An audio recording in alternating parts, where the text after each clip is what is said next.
안녕하세요. 골방성경입니다. 자, 이번 주는 골방 34주 예수님의 가르침. 본문은 마태복음 5장부터 18장까지를 우리가 배경으로 하도록 하겠습니다.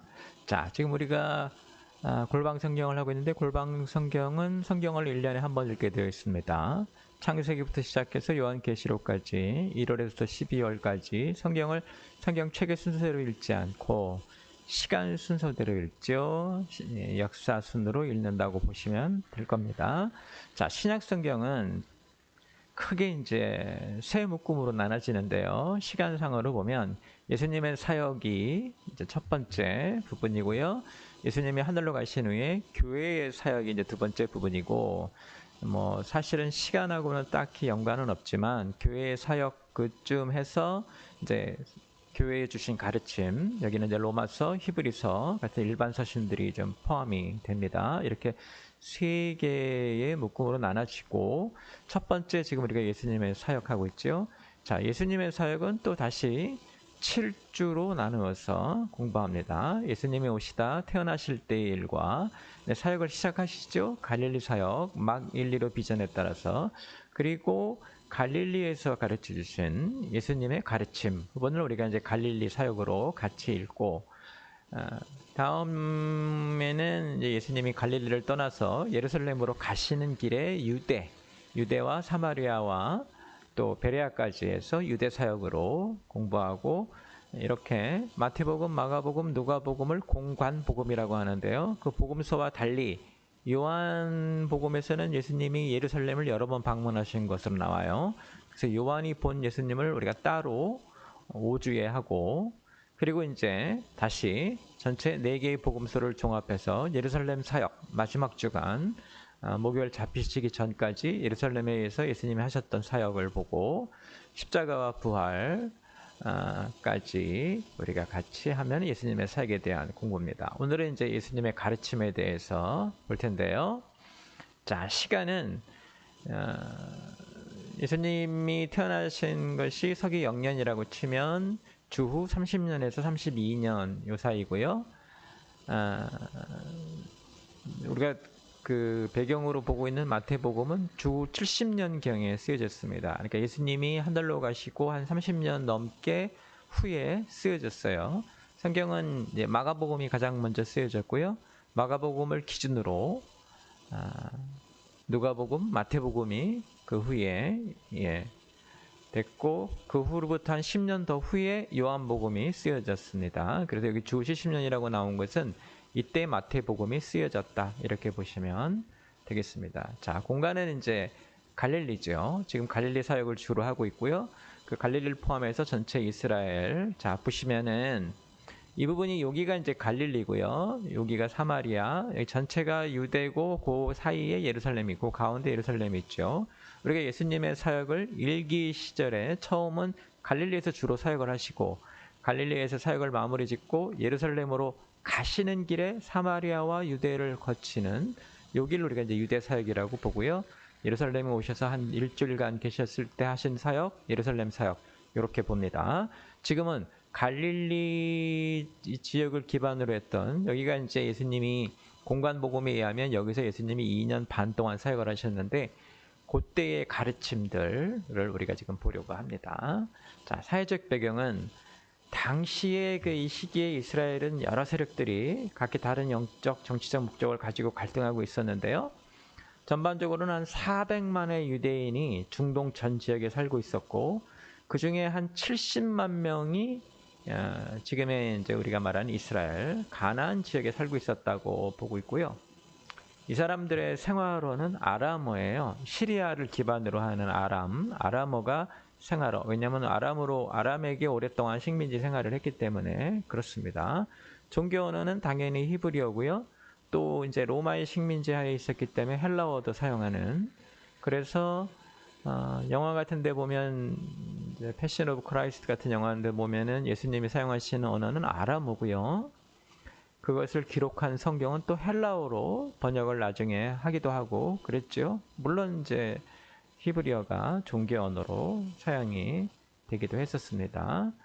자, 이때의 그 이스라엘은 그 오랫동안 이제 강대국들의 다툼으로 굉장히 어지러운 그 정세 속에서 식민지 생활을 했죠. 이집트와 시리아가 이스라엘을 침공한 후에 이 때문에 이때 시리아가 지배하고 있었기 때문에 아람어가 거의 이제 생활 언어가 됐죠. 그 다음에 그 마카비우스의 지도하에 독립국가도 한 60년 정도 이뤘어요. 근데 다시 이제 로마에 의해서 식민지가 돼버리죠. 자, 여기서 좀 아실 거는 그 마카비우스로의 지도하에 독립국가가 되었을 때 그때의 지배 세력이 있겠죠. 지도자 세력 그리고 이제 일반 백성들이 있었고요. 그 지도자 세력은 두 개의 그룹으로 분할이 됩니다. 실질적인 힘을 강조한 사두개인들하고요. 영적으로 회복이 돼야 된다라고 했던 바리새인 이렇게 두 개의 그룹으로 분할이 돼서 예수님이 오셨을 때 우리가 보면은 지도자 세력이 사두개인이 있었고 바리새인이 있었죠. 자, 사두개인들은 실질적인 힘을 중시했기 때문에 대개 이제 로마 식민지하에서 그 공무원들이 됐어요. 서기관들이라고 이제 보통 표현되고 이 사람들이 실질적인 힘을 중시했기 때문에 자신들의 힘을 키우려고 했고 부활이나 이런 영적인 것들은 믿지 않았죠. 그게 사두개인들의 특징이고요. 자, 그 또 하나의 이제 지도자 그룹 중에 바리새인들이 있었는데요. 이 사람들은 영적 회복을 중시했어요. 영적 회복을 하면 나라를 회복할 것이다. 그래서 이 사람들이 이제 목표로 했던 건 거룩한 삶이에요. 거룩한 삶이기 때문에 그 거룩한 삶을 이루기 위해서 이 사람들이 붙잡았던 것이 이제 율법이죠. 바리새인들이 그 예수님한테 꾸중을 많이 들었는데 물론 사두개인도요. 우리는 바리새인을 욕할 만한 입장은 아닙니다. 성경을 잘 보시면 구약 전체는 항상 우상 숭배 때문에 문제가 됐어요. 우상 숭배는 뭐가 문제예요? 더 많은 소산을 얻기 위해서 비의 신이라든가 출산의 신을 믿는 게 우상 숭배죠. 하나님을 버리고 출산 또는 풍년을 이루어주게 하는 그런 다산신을 믿으러 간 것이 우상 숭배였는데 신약 시대에는 거의 그 말이 안 나와요. 왜냐하면 바리새인들이 종교 권력을 쥐고 있었기 때문에 그래요. 바리새인들은 뭘 목표로 했나? 거룩을 목표로 했어요. 제대로 아는 거죠. 근데 그 방법으로 율법만을 고집한 것이 문제였지. 그래서 사실 바리새인들은 칭찬할 요소도 많습니다. 이스라엘의 그 우상 숭배를 몰아내고 그 거룩함, 이제 율법주의가 문제가 된 거지만 거룩함을 회복한 사람들이에요. 그래서 예수님이 오셨을 때 바리새인들을 향하여서 저들이 하는 말은 들으라. 그러나 저들이 하는 행동은 따르지 말라. 이렇게까지 말씀하셨죠. 어떻게 보면은 바리새인들은 예수님이 오시기 위한 사전 작업을 좀 해놓은 사람들 편에 속합니다. 이스라엘의 그런 전체 신앙사 중에서 이런 하나님 쪽이 아니라 사람 쪽에서 거룩을 잡아낸 사람들은 바리새인들이 거의 유일합니다. 그 전에 있던 사람들은 모두 우상 숭배에 빠져들었죠. 네, 출산을 바라기 때문에 더 많은 소산을 바라기 때문에 그래서 바리새인들에 대한 정확한 지식을 좀 갖고 있으시기 바랍니다. 자, 지도자 그룹이 이렇게 두 개로 나눠져 있었고 백성들 역시 두 개의 그룹으로 나눠져 있어요. 열심당이라 그래서 폭력적인 그 식민지 전복을 원했던 사람들. 네, 그래서 이제 예수님 십자가에 달리실 때도 도적이라고 부르지만 강도 불렀지만 그 사람들이 열심당 사람들이고요. 또 한 그룹은 에세네파예요. 이 에세네파는 역시 열심당이 실질적인 힘을 추구했다면 에세네파는 영적인 힘을 추구했는데 이 세상을 버리고 사막에 가서 거룩하게 살자 하는 게 에세네파예요.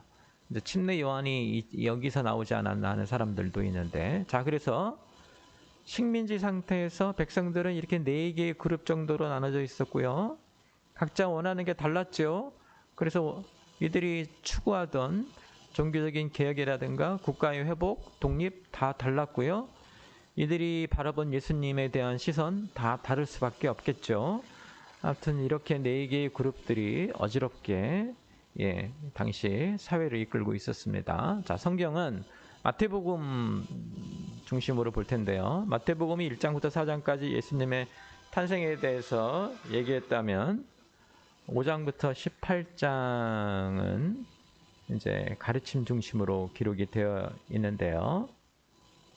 마태복음은 유대인 대상으로 쓰여진 책이죠. 유대인들에게 예수님을 설명하기 위해서. 그러는 게 당연히 예수님의 탄생에 관한 이야기를 길게 할 수밖에 없죠. 왜? 너희들이 기다리던 분이 이분이다. 어떻게 증명이 되느냐? 탄생의 과정이 이렇다. 예언한 대로가 아니냐? 이제 이런 얘기했고, 그 다음에 유대인 대상으로 가르치려고 했기 때문에 가르침 중심이에요. 그래서 마태복음이 28장까지 길게 되어 있는데 복음서 중에 가장 깁니다. 5 묶음의 가르침을 배분해 두고 그 사이 예수님이 하신 일들을 끼워 넣었어요. 그래서 마태복음 5장부터 7장까지의 이 산상수훈은 예수님의 가르침이 아주 중심이죠. 대성한 종합적으로 이렇게 길게 설교하셨을 것 같지는 않고요. 그때 들었던 모든 걸 묶어서 산상수훈이라고 묶어놨어요. 그러니까 그게 가르침 중심이었다라는 것으로. 그래서 우리가 지난주에 갈릴리 사역에서는 마가복음은 예수님의 이적과 행동을 중심으로 했기 때문에 예수님이 어떻게 움직이셨는지 갈릴리에서 그걸 봤다면, 이번 주에는 마태복음 중심으로 예수님이 무엇을 가르치셨는지를 볼 필요가 있습니다. 그래서 갈릴리 사역은 하늘의 권능을 보여주면서, 그게 마가복음이죠. 마태복음에서는 하늘의 가르침, 너희가 이렇게 살아야 한다를 보여주고 있습니다. 이 두 권을 우리가 같이 볼 필요가 있습니다. 그 주제는 뭐가 되냐면 예수님이 원하시는 삶, 하늘의 삶이죠.는 어떤 건가 하고, 교회가 해야 될 사역, 어떤 사명을 우리가 받았는가, 믿는 사람들이 무엇을 해야 되는가, 이 얘기를 우리가 할 필요가 있습니다. 자, 성경 이야기로 들어가면 제일 먼저 이제 5장부터 산상수훈이 시작이 되죠. 5장, 6장, 7장 그렇게 가르침 중심으로 했다는 거. 그래서 마태복음이 굉장히 중요한 말씀들이 많이 나오고요. 가장 많은 사랑을 받았고 성경의 맨 앞에 갖다 놓았죠. 신약성경에 예수 그리스도의 세계라, 물론 족보를 말하지만 이렇게 시작하는 신약성경의 첫머리에 와 있습니다. 그래서 보면은 마태는 예수님의 그 갈릴리 초기 사역을 산상수훈으로 정리했죠. 왜냐하면 마태가 볼 때, 나중에 이제 사도 바울의 영향도 받았지만 예수님의 사역은 가르침이죠. 마가복음이 이적 중심이고 하늘의 권능 보여주었다면 마태복음은 가르침으로 하늘나라가 어떤 것인지를 보여준 거예요. 자, 산상수훈의 첫 가르침은 참 행복에 관한 거죠. 행복을 바라보는 하늘의 기준은 이 세상의 행복의 기준과 다릅니다. 그래서 가난한 사람이 복이 있다, 애통한 자가 복이 있다. 이 땅에서는 어떻습니까? 더 잘나고 더 남보다 좋고 이런 사람들이 행복하다고 생각하는데, 하늘은 어떻게 해요? 하늘은 겸손하고 온유하고 사랑하는 사람을 행복한 사람으로 보죠. 그러니까 예수님이 가르치시는 행복은 땅에 갇혀 있지 않고요. 왜냐하면 우리의 삶이 이 땅에서만 끝나는 게 아니라 하늘까지 연결이 되기 때문에, 그래서 우리가 행복의 기준을 땅에서만 찾지 말고 하늘까지도, 하늘에서 위로받고 하늘에서 보상받는 것이 참 행복일 수도 있습니다. 인간의 삶이 땅에 갇히지 말고 하늘까지 이어지는 그런 판단하에 행복을 추구하는 것이 옳지 않느냐. 그래서 참 행복이란 무엇인가, 이게 팔복에 대한 말씀에서 나오죠.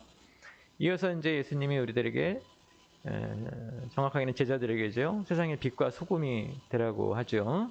자기 자신만을 위한 삶이 아니라 이웃을 위한 삶을 살라는 것이고, 우리가 하늘의 삶에 대한 증인이 되라고 하시는 것이죠.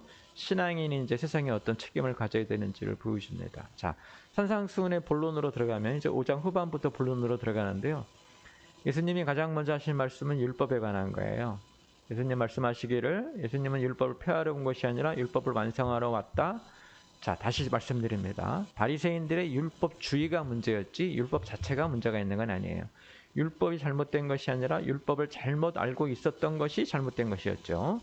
그래서 율법을 폐하는 것이 아니라 바르게 깨닫고 제대로 실천해야 된다. 율법을 지키지 않는 자들은 율법을 잘못 알아 잘못 실천하고 율법을 필요 이상으로 강조했던 바리새인들에 대한 꾸짖음으로 이어지죠. 그래서 예수님 말씀이 너희가 전에는 이렇게 들었으나 앞으로는 이렇게 하라. 그래서 살인에 대한 가르침, 간음에 대한 가르침, 이혼에 대한 가르침, 맹세에 대한 가르침 등 율법을 없애는 게 아니라 그 율법의 참된 의미를 다시 가르쳐 주시죠. 그래서 이스라엘이 기존에 알고 있던 율법들의 참 의미를 보여주셔서 율법이 밖으로 보이는 행위의 규칙이 아니라 마음가짐을 어떻게 가져야 되는가 하는 마음가짐이 밖으로 드러나는 방식을 가르쳐 주신 것이죠. 진정한 율법의 삶은 율법의 참 의미를 깨달아서 마음이 없는 행동보다는 하나님의 마음을 지키는 것이어야 된다. 이렇게. 그러니까 예배를 드려야 된다 하는 말이 어떤 의미인지 예수님이 우리에게 설명하시는 그런 것을 우리가 볼 수 있습니다. 자, 마태복음 6장으로 넘어가면은 산상수훈의 두 번째 주제가 나오는데요. 밖으로 보이려는 신앙에 대한 경계죠. 예, 신앙은 이제 의를 이루는 건데요. 예수님은 외식적인 것, 외식적인 의를 경계하시죠. 사람들 눈에 보이려 하는 의가 아니라 바른 의는 자기 안에서 드러나는 의여야 한다 하는 거. 그래서 사람들 앞에서 의를 보여주려고 의를 행하는 거, 이걸 많이 꾸짖으십니다. 그게 이제 외식이라고 하는 건데, 외식적인 구제도 경계하시죠? 오른손이 하는 일을 왼손이 모르게 하라. 그리고 그런 외식적인 구제, 남에게 보이려고 하는 이웃을 돕는 것은 이미 사람들이 칭찬했기 때문에 사람에게서 영광을 얻는 것이고, 하늘에서는 네가 이미 사람들로부터 칭찬을 받았기 때문에 내가 너에게 더해줄 것이 없다.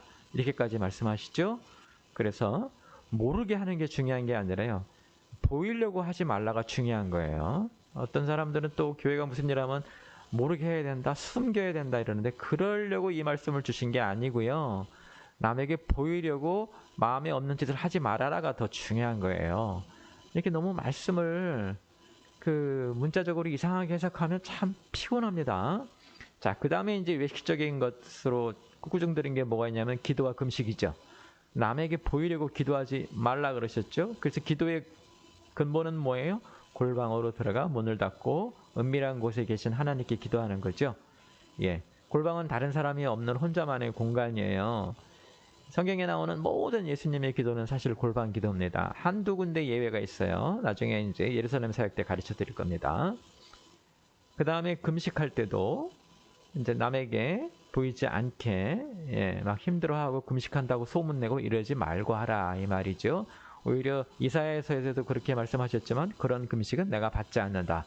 너희들의 삶은 아직도 남을 압제하는데 내게 와서는 금식하고 이런 거 나 싫어한다. 이렇게 말씀해 주시는 거고, 여기서 이제 주기도문도 가르쳐 주시죠. 기도를 어떻게 하라. 주기도문이 기도의 우리가 해야 되는 기도의 근간입니다. 예, 다른 것이 너무 강조되는 기도 부담스럽습니다. 하라는 것만 하세요. 네, 우리가 막 더 넣어서 하는 거 나중에 이제 설명드리겠지만 지나치게 믿는 거거든요. 지내쳐 간다 이런 표현을 성경이 쓰는데 그렇게 하지 마세요. 하라고 하는 것만 하시는 게 좋습니다. 자, 이어서 이제 돈에 대한 가르침이 이어지는데요. 돈을 주제로 말씀하시면서 보이는 것과 보이지 않는 것에 대한 가르침을 이어가시죠. 보물을 땅에 쌓아두지 말고 하늘에 쌓아둘 것, 남에게 도우라 이 말이죠. 그 돈과 하나님을 같이 섬길 수 없다. 재물에 대한 욕심의 근원이 되고 먹고 사는 것에 대한 염려와 걱정 하지 말라. 이제 이렇게 하시죠. 그리고 먼저 해야 될 건 그의 나라와 그의 의를 구하는 것. 그래서 예수님의 가르침에는 항상 우리가 의를 먼저 이뤄야 한다는 거 잊지 마시기 바랍니다. 자, 이제 마태복음 7장에 넘어가면은 산상수훈의 결론 부분인데요. 이 세상을 살아가는 동안의 공동체 내 이웃들과 어떻게 살아야 하는지에 대한 가르침이에요. 그러니까 하늘의 삶이 이웃과 어울려 사는 삶인 것을 우리에게 보여주시는 거죠. 첫 번째, 남을 비판하지 말라고 가르치시죠. 우리가 먼저 우리의 부족함을 바라보고 자기 자신의 연약함을 먼저 인정한 다음에 남을 바라보면 그 사람도 나와 같이 연약한 것을 알게 될 것이니까 남에게 비판보다는 자기 자신을 먼저 돌아보라고 하시죠. 네, 찔립니다. 남의 잘못은 금방 눈에 띄는 것이기 때문에 그렇죠. 우리 죄된 본성이 원래 그렇습니다. 자, 그 다음에 이제 우리가 기도하면서 구할 때 적극적으로 구할 것을 가르치시는데 하나님을 믿으라고 하는 것이 그 기준이고요. 그 다음에 이제 남에게 대접을 받고자 하는 대로 남을 대접하라는 황금률을 가르쳐 주시죠. 이게 제일 중요합니다. 교회 와서 사람들이 나를 좀 귀하게 여기기를 바란다면 당신이 먼저 교회 와서 다른 사람을 좀 귀하게 여기세요.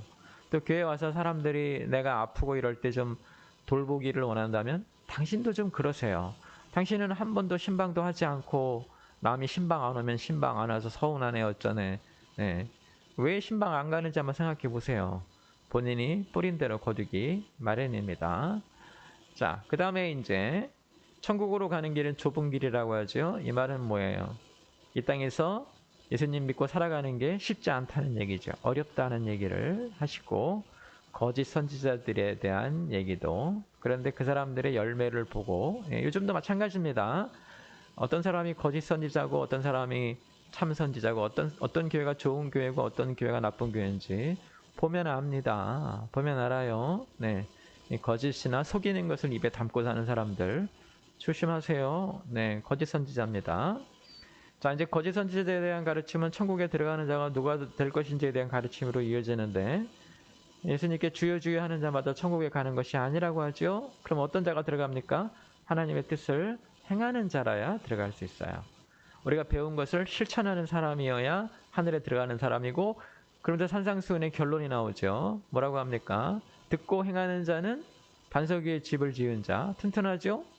듣기만 하고 행하지 않는 자는 모래 위에 집을 지은 자, 튼튼하지 않죠? 예, 그래서 실천하는 신앙이 튼튼하는 신앙이라는 것이고, 실천한다는 건 몸으로 했다는 것도 의미가 있지만 그것이 내 삶에 내재화되어 있다. 삶이 거기에 충분히 젖어 있어서 내가 자연스럽게 그렇게 한다. 이렇게 보시는 게 맞습니다. 예, 우리가 그것을 잊지 말아야 될 것입니다. 여기가 이제 누가복음 6장의 평지수훈과 같이 산상수훈의 결론도 듣고 실천하는 거죠. 그래서 예수님의 설교는 그 결론이 항상 거의 비슷해요. 너희도 가서 이리 행하라. 실천하라는 얘기죠. 자, 그 다음에 이제 8장부터 10장에 우리가 제자 수훈이 나오는데 8장부터 9장 34절까지 예수님이 이제 사람들을 돌보는 사역을 하세요. 이렇게 그러니까 5장, 6장, 7장에 예수님 가르침을 묶어두고 8장부터 9장까지 예수님이 또 막 사역을 하셔요. 그리고 9장 35절부터 이제 10장까지는 제자 수훈이라 그래서 제자들은 어떻게 해야 되는지. 요때 예수님이 이제 백부장의 하인도 고치시고 베드로의 장모도 고치시고 풍랑도 잠재우시고 귀신도 쫓으시고 중풍병자 고치시고 마태를 불러 제자 삼으시고 제대로 된 금식을 가르치시고 눈먼 자와 말 못하는 자 고치시고 이렇게 묶여 있어요. 그 다음에 다시 이제 가르침이 나오는데 마태복음의 두 번째 가르침 부분으로 우리가 이제 흔히 제자 수훈이라고 해서 제자됨에 대한 가르침이에요. 예수님 말씀하시기를 예수님이 무리를 보시고 민망히 여기시면서 백성들이 목자 없는 양같이 떠돌아다니는데 그래서 추수할 것은 많은데 일꾼이 적으니까 추수할 일꾼을 보내달라고 간구하자라고 하시고 예수님이 12제자를 확정하시고 이들에게 이스라엘의 잃어버린 양에게 가라고 하시죠. 천국이 가까이 왔으니까 어떻게 하라? 가서 전파하라 하시는 게 예수님이 이제 우리들에게 주시는 말씀입니다. 그래서 내가 너희를 보내는 것이 마치 양을 이리 가운데 보내는 것 같다. 그러니까 이렇게 전도하러 나가는 게 되게 어려운 일일 수도 있다. 그래서 제자들에게 뭘 요구하시냐면 뱀과 같이 지혜로워하라. 그리고 잃어버린 양에게로 가라. 이제 이렇게 하시죠. 전도하면서 제자들이 앞으로 겪을 고난에 대해서 얘기해주고 10장 24절부터는 제자가 되는 것이 어떤 것인지. 자, 제자의 목적은 스승의 수준까지 성장하는 것이에요. 그러니까 핍박을 받더라도 두려워 말고 사사로운 일보다 땅에 일어나는 일 사사로운 일보다 하늘나라를 더 우선시해야 될 것이다. 이 땅에 평화가 아니라 분란을 몰고 올 것이니까 그래서 어떻게 하라? 자기 십자가를 지고 예수님을 따르라. 제자 되는 게 쉬운 일이 아니에요. 교회를 다니면 은혜를 받는다, 축복을 받는다고 하는데 고난도 함께 받는 것입니다. 제자 되는 것이 고난에 참여하는 일이기 때문에 그랬습니다. 그래서 예수님의 제자에 대한 가르침은 신앙생활을 어떻게 해야 되는지를 잘 보여주죠. 예수님은 어부였던 제자들을 불러서 동행하시며 2년에 걸쳐서 훈련시키셨고요. 이제는 사역의 자리로 보내시면서 열매 맺는 사역자를 훈련시키시죠. 예수님을 주님으로 부르는 모든 교회는 제자 훈련을 소홀히 해서는 안 됩니다. 자, 이어서 마태복음 11장부터 이제 하늘나라 수훈이 이어지는데요. 세 번째 가르침 묶음이죠.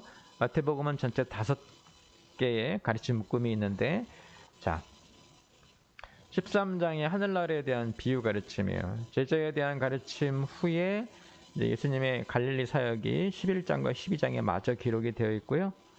감옥에 있던 침례 요한이 예수님의 사역을 전해 듣고 자신의 제자를 예수님께 보냅니다. 여기는 중복되는 부분이죠. 마가복음에서도 똑같이. 예수님은 이 일을 통해서 침례 요한에게 대해서 얘기해 주시고요. 12장에서는 이제 바리새인들의 안식일에 대한 시비를 거는데 예수님의 갈릴리 사역이 초기 인기 절정의 시기를 지나서 이제 어떤 시기로 점점 종교 권력과 갈등을 일으키는 시기로 접어들어요. 곤란해지기 시작했다 이 말이에요. 사역 마무리 단계로 접어드는 것을 우리가 알 수 있죠. 이 단계에서 예수님이 이제 이적 등의 표적을 구하는 것을 꾸짖기 시작하시는데요. 나를 따르는 자가 나의 가족이다 라는 새로운 삶에 대해서 말씀하기 시작하죠. 초기에 갈릴리 사역에서는 많은 이적을 통해서 사람들을 불러 모으셨는데 사람들이 계속해서 이적을 요구하니까 하나님 이제 예수님께서 그들을 꾸짖기 시작하시죠. 자꾸 이적을 바라느냐, 표적을 바라느냐, 가르침을 받아야 할 것이라. 그래서 사람들이 좀 떠나기 시작합니다. 떠나고 남은 사람들이 제자들이고요. 이적을 보고 달려드는 사람들을 우리가 보통 무리라고 불러요. 무리와 제자는 다릅니다. 무리는 자기들이 원하는 것 받으러 왔다가 주지 않으면 떠나는 사람들이고요. 제자들은 하늘이 원하는 것을 깨닫고 자신의 삶을 바꾸는 사람들입니다. 우리가 어떤 사람이 되어야 되는지는 너무 자명하죠.